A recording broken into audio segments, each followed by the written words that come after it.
Hi, I'm Elliott. This is Mental Floss Video. Today I'm going to talk about some misconceptions about film directors. I'll be in my trailer.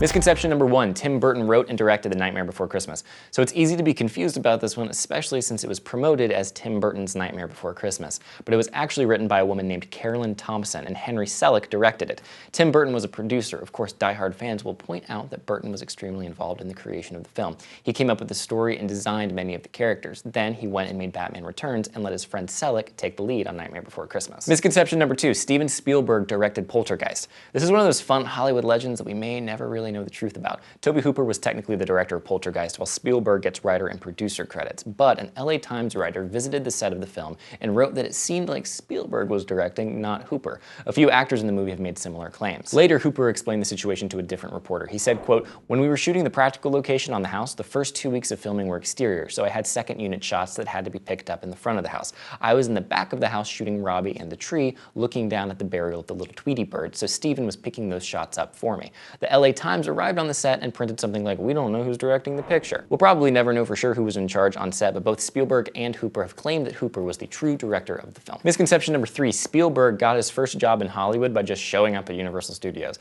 This is one of the rare misconceptions that was started by the person who the misconception is about. In a handful of interviews between the 60s and 80s, Spielberg claimed that when he was younger, he would put on a suit, sneak into Universal Studios, and visit sets or just take over empty offices to make it seem like he worked there. But many other people who remembered Spielberg's early days at Universal have explained that Spielberg's dad helped him get into Universal Studios, where he was eventually given a job answering phones.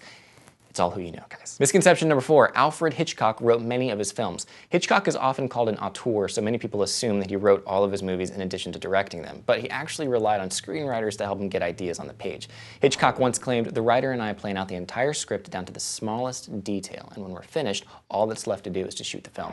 Many of his writers would probably disagree with that statement, though. Hitchcock experts have determined that he was more of a supervisor and an overbearing one, but he was not doing the actual screenwriting. Misconception number 5, Hitchcock had the crew use cold water while filming the shower scene in Psycho. So there's a myth that Hitchcock insisted the shower spray cold water so that Janet Leigh's screams would be more genuine, but this has been debunked by Leigh herself, who said it was always warm water. And for a bonus misconception about this scene, some say that one of Hitchcock's frequent collaborators, Saul Bass, actually directed the scene, but that is not true either, so stop lying about Psycho, you guys. Misconception number 6, Stanley Kubrick was murdered. So Kubrick showed a cut of his final film, Eyes Wide Shut, a mere few days before he died, and some conspiracy theorists claim that he was murdered because the film exposed the secrets of a satanic cult or the Illuminati. Then Warner Brothers Studios edited out the more incriminating stuff and released the movie. But many people close to Kubrick, including his daughter and brother-in-law, say that the released version was the correct one and Kubrick was satisfied with the end result. As for his death, he was not murdered. He had a heart attack. Misconception number 7, Kubrick faked the moon landing.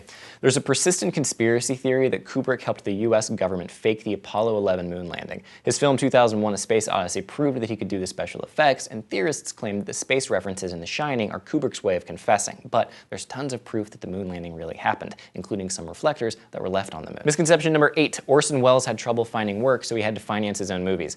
Welles did finance a few of his own projects, including Othello and The Deep, but this wasn't because he couldn't find work. After he made The Stranger for a production company and didn't love the end result, he wanted to make movies that he had complete control over. This led to him turning down a lot of directing jobs, including the Popeye film. Misconception number 9, Charlie Chaplin was a communist. Like many Hollywood stars, Chaplin was accused of being a communist in the 50s. It didn't exactly help that he'd made the film The Great Dictator, a satire about Adolf Hitler, but Chaplin said many times over the course of his life that he was not a communist. He even made the joke that he was too rich to want that.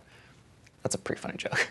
Misconception number 10, David ORussell and George Clooney have a feud. This is another Hollywood legend, so we don't know for sure what went down and how they feel about it now, but we're going to talk about it because feuds are fun. So director David ORussell is notoriously difficult and has gotten into fights with many of his lead actors. One example was George Clooney, who was called working on Three Kings with ORussell the worst experience of his life, and the two got into a major disagreement on set that almost escalated into a fist fight. Clooney says that the two have buried the hatchet, though. He has said, "We made a really, really great film, and we had a really rough time together, but it's a case of both of us getting older. I really do appreciate the work he continues to do, and I think he appreciates what I'm trying to do." Isn't that sweet? It's really sweet. Thank you for watching Misconceptions on Mental Floss Video. If you have a topic for an upcoming Misconceptions episode that you would like to see, leave it in the comments, and I'll see you next week. Bye.